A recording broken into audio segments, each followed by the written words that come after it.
Our story today begins in the quiet, golden fields just beyond the sleepy town of Bethlehem.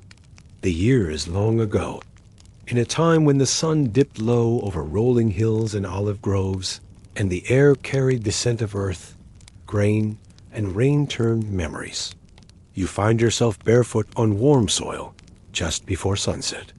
The shadows stretch long, and the barley stalks sway, heavy and whispering, like they remember your name. Can you feel the warmth under your toes? The hush of the breeze moving through the grain like a gentle song? There, just ahead, she walks slowly. Ruth, her steps are careful, soft. The hem of her linen robe brushes the soil. In her hands, she gathers fallen stalks of barley left behind by the harvesters, binding them gently into a bundle, her fingers tender and deliberate. Tack, tack, tack. Her hands move rhythmically, not hurried, not greedy, just grateful. With every gleaned stalk, you hear a story of mercy, of provision, of hope. You see, in ancient Israel, there was a law, an old sacred mercy carved into the customs of harvest. The poor, the widowed, the foreigner, they were not to be forgotten. No, the corners of the fields were to be left untouched. The harvesters instructed to let some fall behind. It was called gleaning, a practice of kindness, a woven mercy that whispered, "You are not alone." Ruth knew this law, but for her, a Moabite, it was more than a rule. It was her only hope. Can you hear the wind now? Soft, like a mother's hush. The evening is approaching, and the fields glow gold. In the distance, the laughter of workers is fading. The oxen carts roll back toward the village. But Ruth, she stays behind. Her story is not just about survival, but surrender. She came here to Bethlehem with nothing but her loyalty. She had lost her husband. Her sister had turned back. But Ruth clung to Naomi, her mother-in-law, saying words that echo through time like a sacred vow. Where you go, I will go. Where you stay, I will stay. Your people will be my people, and your God, my God. Imagine the courage that took. She left behind her homeland, her gods, her language, her comfort, and now here she was bending quietly, harvesting mercy. Whoosh! The barley rustles, as though it's singing along. The sound of abundance shared. Over the crest of the field, a figure watches. Tall, strong, quiet Boaz. He is the owner of this field, a man of standing, of kindness, of wisdom. And he notices Ruth, not just her beauty, no, but her devotion, her quiet integrity, her grace in the face of grief. He asks his workers, "Who is this young woman?" And they tell him of her story, her kindness to Naomi, her quiet labor in the fields from early morning. Boaz's heart softens. He walks toward her gently, not with arrogance, but with care. Crunch, his footsteps in the straw. Ruth stands still, her breath caught. She looks up slowly, dust on her cheeks, eyes bright but unsure. Boaz says in a voice like warmed honey, "Listen, my daughter. Do not go to glean in another field. Stay here, close to my maidens. I've told the men not to touch you, and when you are thirsty, go and drink from what the young men have drawn." Her hands tremble slightly as she bows low. Why have I found favor in your eyes? Since I am a foreigner?" Boaz replies softly, "It has been fully told to me, all that you have done for your mother-in-law, and how you left your father and mother and your homeland to come to a people you did not know. May the Lord reward your work, and may your wages be full." And the wind carries his words across the field into your heart like a lullaby of hope. You see, Boaz didn't just offer grain. He offered dignity. Let the silence settle for a moment. Listen, the flute plays again, somewhere beyond the hills. A night bird begins to sing. The sun has dipped, and the sky is a painting of lavender and gold. Ruth sits at the edge of the field, holding her bundle. She is not alone anymore. She has found kindness. She has found provision. She has found the beginning of something new. Now, imagine that you're resting beside her at a small fire near the threshing floor. The stars blink overhead like ancient promises. Naomi sits quietly nearby, braiding a rope of barley straw, her hands slow but sure. Ruth speaks very little, but her heart is full. She has gleaned more than grain today. She has gathered peace. That night, Ruth lays down on a woven mat of palm leaves beside Naomi. The barley she gleaned, nearly an ephah, more than she expected, rests in a small cloth sack at her feet. Her muscles ache gently, but her spirit is quiet, settled like a pond no longer stirred by grief. Above her, the stars shift slowly, as if watching. Have you ever looked up at the night sky and felt very small, yet somehow very seen? That's how Ruth feels now. There's something sacred about working with your hands, bending to the earth, hearing your own breath match the rhythm of creation. Ruth has done just that, and for the first time in many moons, she dares to wonder, what if her story isn't over? The next day arrives with a gentle light. The dawn peeks slowly over the fields of Bethlehem, kissing the hills in pale rose and amber. Chirp, chirp, birdsong begins. A breeze lifts the edge of Naomi's shawl. Ruth rises early before the chatter of the village stirs. She ties her hair back with a simple strip of cloth and moves again toward the fields, toward the quiet work, toward more grain. But today, something else moves within her too. Expectation. She doesn't know why, only that the memory of Boaz's words echo warmly in her heart. May the Lord reward you fully. She walks softly past rows of barley, still glistening with dew. Her fingertips brush the heads of grain.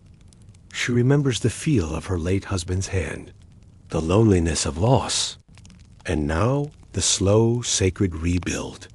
Every stalk she lifts with that mixture of memory and hope.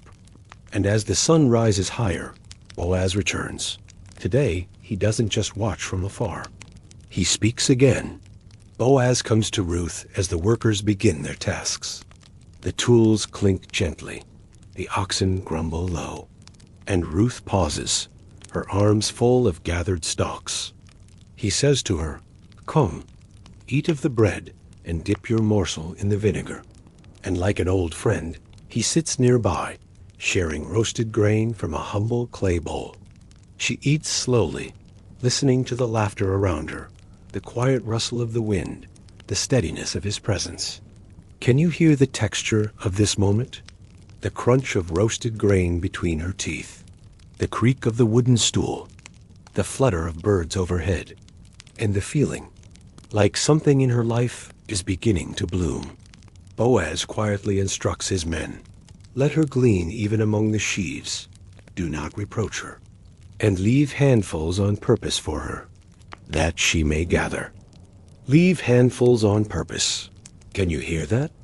That's not just generosity. That's intentional kindness. Mercy designed. Ruth returns home that evening with arms full again, cheeks flushed from sun and labor. Naomi's eyes widen as she sees the bundle of grain. Where did you glean today? Who showed you such favor? Ruth replies gently. The man's name is Boaz. And Naomi, tired, bitter Naomi, who once called herself Mara, meaning bitter waters, sits very still. Then she whispers, "May he be blessed by the Lord, whose kindness has not forsaken the living or the dead." And something in Naomi's heart begins to heal. Because sometimes hope comes not in trumpets, but in whispering wheat. Not in miracles, but in meals shared on dusty floors. Not in grand gestures, but in gleaning in a God who leaves stalks of grace for us to find in our emptiness. As the days pass, the harvest ends, and Ruth no longer gleans, she waits. waits for the next move in this quiet dance of providence. Naomi speaks with new light in her voice. Boaz is our kinsman redeemer. In ancient Hebrew tradition, the Goel, or kinsman redeemer, could marry the widow of a deceased relative to preserve the family line. It was a custom rooted in loyalty and sacred responsibility. And Naomi, wise with sorrow and love, tells Ruth to go, to present herself not with seduction, but with humility. She says, "Wash, anoint yourself, put on your cloak, go down to the threshing floor." And so Ruth obeys. That night, as stars bloom once again across the velvet sky, Ruth moves quietly down the path to the threshing floor. Can you feel the stillness of the moment?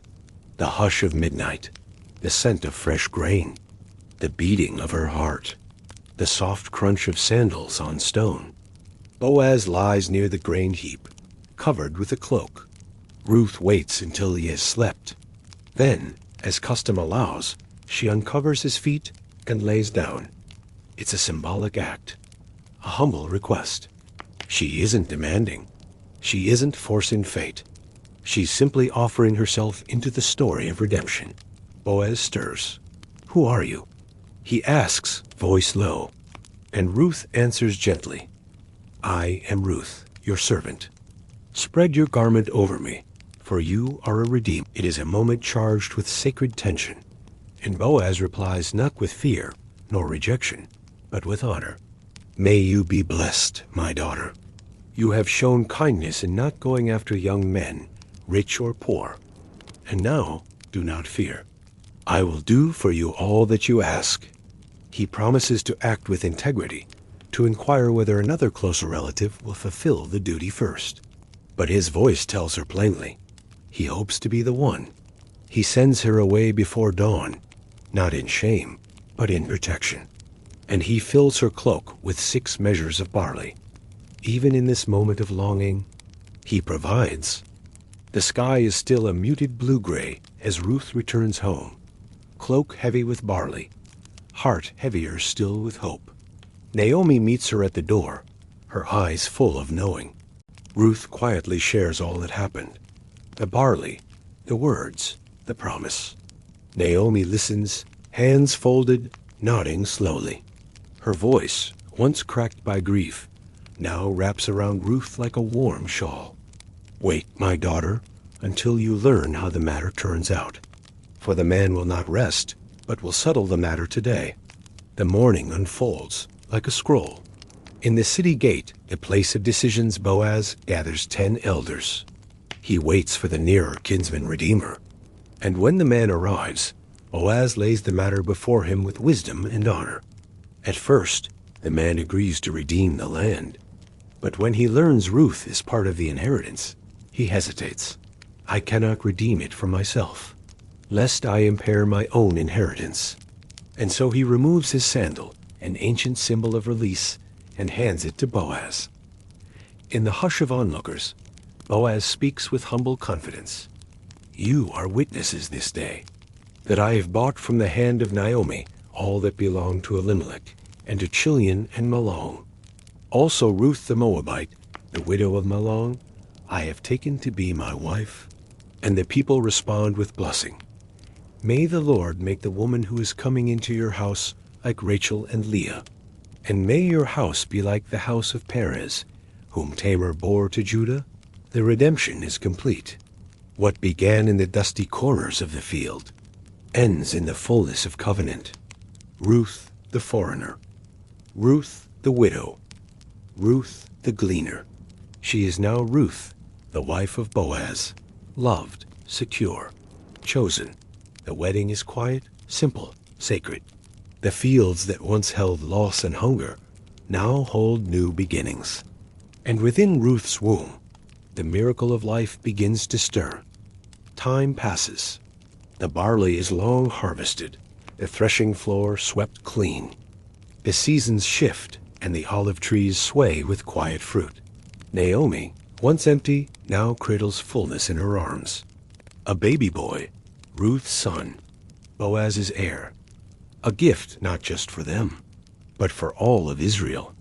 The women of the town gather and say to Naomi, "Blessed be the Lord, who has not left you this day without a redeemer, and may his name be renowned in Israel.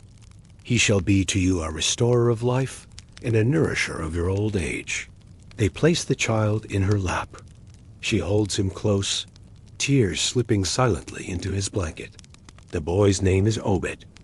He will grow to become the father of Jesse, and Jesse, the father of David, the shepherd king, and through David will come the Savior of the world. All of that from a gleaner, from a quiet harvest, from a vow spoken on a dusty road. Your God will be my God. Can you feel it? That stillness that carries promise. That sense that even in your empty places, mercy is waiting like barley left behind.